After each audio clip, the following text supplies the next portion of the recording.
What I really discovered at a very young age was the adventure of just exploring empty lots, and it was just a way to have an adventure. And I'm not sure it was wilderness as much as it was just getting out on your own, being responsible for yourself, getting away from your parents, and just exploring, just trying to have an adventure.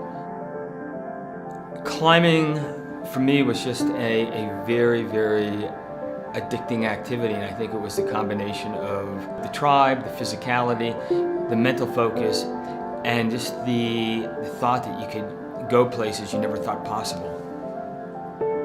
When you walk from Talkeetna a few hundred yards down to the Susitna River on a clear day and look up at the McKinley Range, there is McKinley, there is Hunter, and there is Foraker.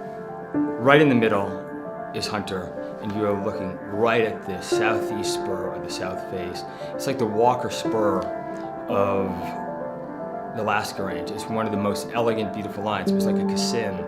And seeing that on my first trip to Talkeetna in 1975, it left an indelible impression. And then realizing it had not been climbed, it was just something that begged to be climbed. It was such a beautiful and elegant line.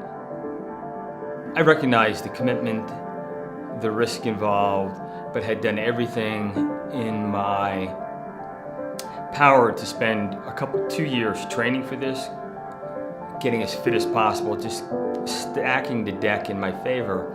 But I also recognized that that route was going to be very committing, and there is a whole array of objective dangers that were and are out of your control, and that you have to accept that death is one of the outcomes. In the previous year climbing in the Alps, one of my climbing partners was killed.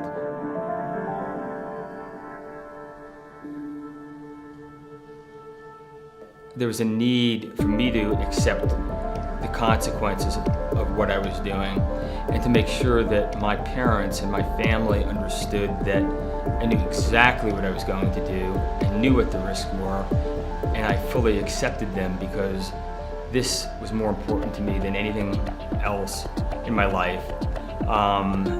And it was worth taking that risk to do something this important to me. If we succeeded on this, it would clearly be the most important climb of our lives, at least up until that point.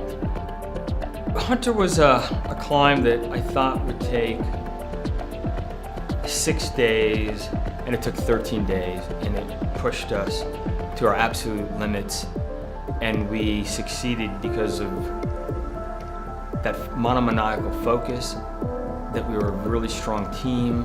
We broke it down into the components, and we learned how to dig really deep and recognized that if we got through this day, we'd certainly get through the next day. Mt.Hunter was one of those experiences that I would trade nothing in my life not to have had, and I would trade nothing in my life to repeat. You only have probably one of those in you. And then likewise, in starting Black Diamond, I had never started a business before, and it required the same level of commitment, leadership. It really was that experience on Hunter, the ability to dig deep, to motivate, in that case, a smaller team of people, to break a complex big climb into all the components. That's exactly what it was about creating Black Diamond. I could say with confidence there would be no Black Diamond if I had not had that experience on Hunter.